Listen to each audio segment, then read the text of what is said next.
Yo, salut tout le monde, c'est Gata Volgar, j'espère que vous allez bien. Moi pour ma part, je suis un petit peu fatigué mais ça va, j'espère quand même que vous avez passé une bonne journée. Aujourd'hui on se retrouve pour une nouvelle vidéo, donc on se retrouve pour le débrief du match France-Finlande, match amical entre les deux équipes, défaite des hommes de Deschamps, voilà, sur le score de 2-0. Les buteurs dans ce match, force à la 28e minute de jeu pour les Finlandais et à la 31e, c'est Valakari qui inscrit le deuxième but pour les visiteurs. Et suite à cette défaite, voilà, défaite un peu amère des hommes de Deschamps, voilà, donc première défaite depuis un petit moment au Stade de France, je crois que c'était en mars 2018 et c'était un match contre la Colombie, c'était également un match amical. Donc ça faisait un petit moment que l'équipe de France n'avait plus perdu au Stade de France, la série a pris malheureusement fin face à cette équipe finlandaise. Voilà, bon, pour débriefer un petit peu ces 90 minutes, voilà, 45 premières minutes, bon. C'est vrai que ça a été une première mi-temps très moyenne de la part des hommes de Deschamps.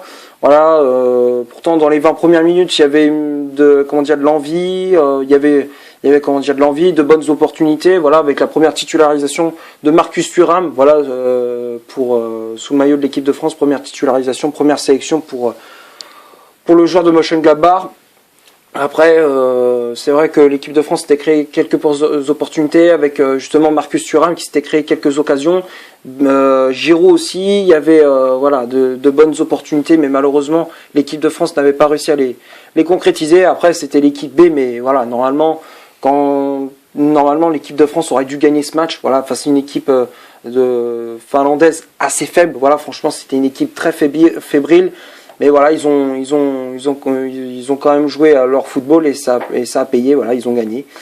Donc voilà, au moins ça fait une petite piqûre de rappel pour les hommes de Deschamps. Donc voilà, après le premier but à la 28e minute de jeu, voilà, et à partir de là, c'est à ce moment-là que l'équipe de France a son levé. Force qui ouvre le score à la 28e suite à une perte de balle si je me trompe pas, c'est Sissoko qui perd le ballon. Voilà, ça c'est Moussa Sissoko qui perd le ballon. Et derrière, c'est une contre-attaque avec malheureusement Clément Lenglet qui a pas pu revenir juste devant Force. Il n'a pas réussi à revenir à temps. Voilà, il était pris de vitesse et derrière, Force qui part tout seul pour tomber tellement Danda.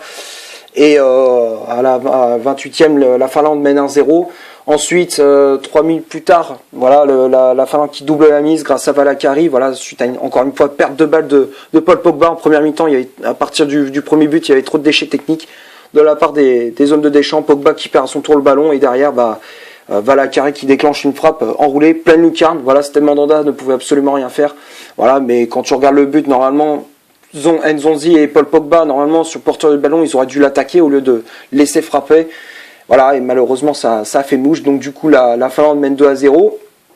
Et c'est le score, justement, au score final. Mais après, second mi-temps, l'équipe de France a essayé de réagir. Voilà, Deschamps qui a fait des changements en faisant rentrer Martial, en faisant rentrer N'Golo Kanté. On a senti un peu plus d'équilibre. Voilà, on a senti un peu plus de 109 dans le 11 de l'équipe de France. Parce qu'on voyait que les joueurs, il y avait certains joueurs, ils étaient un peu cramés. Mais voilà, ça a apporté un peu de 109. Mais voilà, ça n'a pas changé grand chose, même s'il y a eu quelques bonnes, de bonnes opportunités avec Martial, avec Marcus Thuram aussi. Voilà, mais malheureusement, voilà, c'était pas, voilà, malheureusement, ça n'a pas fonctionné.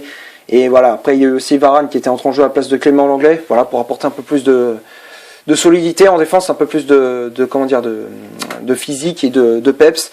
Ça a plutôt bien fonctionné aussi. Après, bon voilà, il a fait rentrer aussi Ruben Aguilar, qui a pas fait une mauvaise entrée. Et après, bon, il y a eu Griezmann qui était entré en jeu, qui a fait comme d'habitude une entrée en jeu décevante. Voilà, il a montré sa façon de jouer qui est vraiment décevante depuis son arrivée quasiment au FC Barcelone. Voilà, donc on va passer maintenant à la composition d'équipe que Didier Deschamps a aligné pour ce France-Finlande. Donc ça a été un 4-3-1-2. Voilà, donc on a remis le Deschamps qui a remis ce milieu en losange. Donc c'était Mandanda qui était dans les buts de l'équipe de France avec le brassard de capitaine. La charnière centrale Zouma associé à Clément Lenglet. Les latéraux Dubois à droite, Lucas Digne à gauche. Digne qui était un peu plus actif sur ce côté que Léo Dubois. Nzonzi en poste de sentinelle, Sissoko et Paul Pogba en poste de milieu relayeur, Marcus Thuram en numéro 10 et le duo d'attaque c'était Wissam Ben Yedder associé à Olivier Giroud. Donc après les remplaçants comme je disais qui étaient entrés en jeu, il y avait Martial qui était entré en jeu à la place de Giroud, Varane à la place de l'Anglais, Kanté à la place de Paul Pogba, Griezmann à la place de Ben Yedder et Ruben Aguilar à la place de Léo Dubois. Voilà, bon, après, c'est vrai que bon, Deschamps, il a fait tourner son effectif, mais voilà, je me dis quand même, il y a des joueurs, je comprends pas trop pourquoi ils sont encore en équipe de France, quand je pense que Moussa Sissoko, il est encore en équipe de France, alors que pour moi, c'est fini. Normalement, il a plus sa place en équipe de France. Moussa Sissoko, c'est bon, il a donné, il a fait un bon Euro en 2016, mais voilà, pour moi, c'est à un moment donné, Moussa Sissoko, il faut arrêter. Voilà, pour moi, faut arrêter. Là, il a plus les épaules pour jouer en équipe de France. Mais moi, par exemple, un Jordan Verretou qui franchement fait un très bon début de saison. Voilà, avec l'AS Roma, je sais pas, ou même tu mets Adrien Rabiot ou même Tolisso. Voilà, je pense que ça aurait été mieux. Mais voilà, après des choix un peu inaudibles de la part de Deschamps de remettre encore Sissoko. Après. Voilà, Kurt Zouma aussi, je comprends pas trop, alors que pourtant Dayot Upamecano, même s'il n'est pas en confiance, il pourrait jouer. Moi, je comprends pas trop pourquoi il fait confiance aussi à Kurt Zouma, Dubois aussi. Voilà, des choix un peu bizarres de la part de Deschamps. Voilà, c'est bon. Après, c'est l'équipe B, heureusement qu'il va pas aligner ce 11 contre le Portugal, parce que je pense qu'on se fait massacrer, parce que déjà on perd 2-0 contre la Finlande, mais en plus si tu veux jouer ce 11 contre le Portugal, bah tu te fais écraser, donc voilà. Donc du coup il a aligné l'équipe B, mais comme je disais, normalement contre la Finlande t'es censé gagner. Voilà, donc on va passer maintenant aux statistiques de cette vidéo. Donc on va commencer par l'équipe de France, les hommes de Deschamps, c'est 72% de possession de balle, 24 tirs quand même, 24 tirs du côté de l'équipe de France, dont 3 seulement cadrés, voilà, 3 tirs cadrés seulement. 765 passes au total, donc 88% de passes réussites. 14 fautes commises, 0 carton jaune, 0 carton rouge, 2 positions d'hors-jeu et 9 fautes commises. Donc tout ça, c'est 2 positions d'hors-jeu et 9 corners obtenus par les hommes de Deschamps. Pardon, je me suis totalement mélangé les pinceaux. Et du côté de la Finlande, c'est 28% de possession de balle, 6 tirs au total, dont 3 tirs cadrés, 302 passes au total, dont 68% de passes réussites. 9 fautes commises, 0 carton jaune, 0 carton rouge, 1 position de hors-jeu et 5 corners obtenus par la Finlande. Voilà, donc quand on regarde les statistiques, bon, c'est vrai que l'équipe de France a le ballon, mais voilà, ils ont fait plus de passes à l'arrière, donc les 3 quarts du temps, ils ont fait les passes à l'arrière, ils ont fait la passe à 10 carrément tout le long de la seconde mi-temps. Voilà, bon, c'est un peu ennuyant, on peut dire ça a été une purge ce match-là. Voilà, bon, il n'y a pas grand-chose à se mettre sous la dent. Donc ça représente bien la physionomie de ce match, la Finlande qui a été réaliste, et ça c'est bien, ça nous fait une petite piqûre de rappel, c'est un mal pour un bien, parce qu'au moins on se dit voilà, on n'est pas invincible tout le temps, quoi. Voilà, on n'est pas invincible à chaque fois, on n'est pas obligé de gagner tout le temps chaque match, on gagne pas tout le temps. Voilà, c'est ça, c'est ce que je veux dire. Voilà, donc on va passer maintenant au top et au flop de cette vidéo. Donc on va commencer par Stade Mandanda.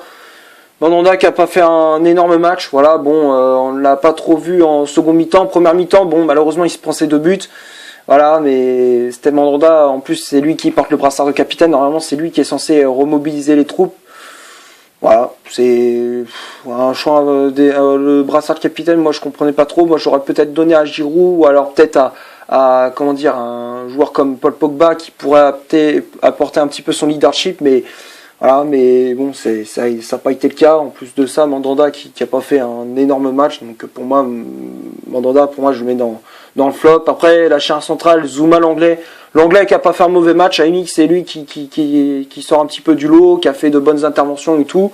Voilà, donc pour moi, l'anglais, je mets dans le top. Zouma, pour moi, qui n'a pas été à la hauteur, qui s'est fait un peu manger. Voilà, beaucoup de pertes de balles, manque de, de réaction, de rapidité, voilà, donc pour moi Zouma je le mets dans le flop. Après les latéraux Dubois et Digne à la limite c'est lui qui était le plus actif sur son côté et qui a apporté offensivement, défensivement il a été costaud aussi. Voilà, donc pour moi Digne je le mets dans le top. Léo Dubois décevant, voilà, Léo Dubois qui n'a pas été à la hauteur, tu voyais que sur son côté il a aucun centre il a réussi aucun centre quasiment. Tu voyais tous ses centres étaient complètement loupés. Après, défensivement, il s'est fait un peu manger lui aussi. Il s'est fait un petit peu manger, un peu comme Zouma. Voilà, donc Dubois pour moi je mets dans le flop. Après, le milieu de terrain, Zonzi, Sissoko et Pogba, les trois je les mets dans le flop. Voilà, Zonzi qui s'est fait manger au milieu de terrain, qui a perdu beaucoup de ballons, trop de déchets techniques.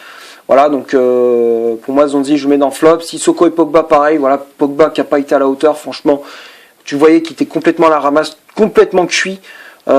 Physiquement t'as l'impression qu'il était cramé, tu voyais il avait pas de peps, il était pas voilà actif, voilà il était complètement voilà comment dire déboussolé, tu voyais qu'il était pas comment dire il était pas au top voilà physiquement. Voilà, Sissoko pareil, voilà, donc pour moi Sissoko et Pogba je les mets dans le flop. Après Marcus Thuram qui a pas fait un mauvais match, voilà, Marcus Thuram qui a fait une bonne prestation pour sa première sous maillot des Bleus. Voilà, il a eu 2-3 occasions, malheureusement il n'a pas réussi à les concrétiser. Voilà, donc c'est vrai que c'est un petit peu dommage pour lui de ne pas avoir marqué, mais bon voilà, c'est comme ça, c'est le football. Voilà, mais hormis ça, il a fait une bonne prestation, donc pour moi Thuram je le mets dans le top. Et après les remplaçants, Ben Yedder et Giroud, les deux je les mets dans le flop. Giroud qui a pas été extraordinaire, voilà, bon moi j'ai pas trouvé un Giroud flamboyant, tout comme Wissam Ben Yedder. Voilà, les deux, moi je les ai trouvés un petit peu décevant, voilà, Ben Yedder qui demande pas énormément de ballons, tu vois que des fois sur certains moments il hésite, voilà, tu vois que moi j'ai pas trouvé un Ben Yedder assez efficace, voilà, je préfère l'entrée en jeu d'Anthony Martial, voilà, donc pour moi Ben Yedder et Giroud je les mets dans le flop. Et après les remplaçants, Martial, Varane, Kanté, Griezmann et Aguilar. Martial je mets dans le top, il a fait une bonne entrée en jeu, tu voyais qu'il y avait un peu plus de peps, un peu plus de rapidité dans les transmissions de balles, dans les décalages et tout. Voilà, j'ai préféré, comme je disais, je préfère l'entrée en jeu de Martial qui a fait une bonne prestation, voilà, donc enfin une bonne entrée en jeu. Voilà, donc pour moi Martial je le mets dans le top. Après Varane qui a fait une bonne entrée en jeu aussi, qui a apporté un peu plus de stabilité en défense. Voilà, donc Varane pour moi je le mets dans le top. Après Kanté aussi qui a fait une bonne prestation, une bonne entrée en jeu. Voilà, il a apporté un peu plus de peps, il a apporté aussi du physique, enfin de l'agressivité, de l'impact physique. Voilà, offensivement il a apporté aussi, il était positionné un peu plus haut sur le terrain, voilà, parce que forcément le poste de milieu défensif c'était de sentinelle, voilà, de milieu défensif central c'était Steven Nzonzi, voilà, donc mais sinon Kanté il a fait une bonne prestation, donc pour moi je mets dans le top. Griezmann décevant, voilà, il a des occasions, tu te dis mais comment il fait pour les louper. À un moment donné il a eu un bon centre je crois c'était, si je me trompe pas, c'était Lucas Digne qui avait fait un centre. Griezmann qui contrôle et derrière il enchaîne avec une frappe qui malheureusement n'est pas cadrée. Tu te demandes comment il a fait alors que pourtant il a pris son temps, il a réussi à prendre le temps de contrôler et derrière d'armer sa frappe, mais malheureusement il a fait une frappe à moitié morte. Et après bon, on l'a plus trop vu dans ce match-là, Griezmann, voilà, donc pour moi je le mets dans le flop. Et après Aguilar qui a fait il a fait une bonne entrée en jeu, moi j'ai trouvé assez intéressant sur son côté, il a apporté du peps, il a apporté de l'agressivité.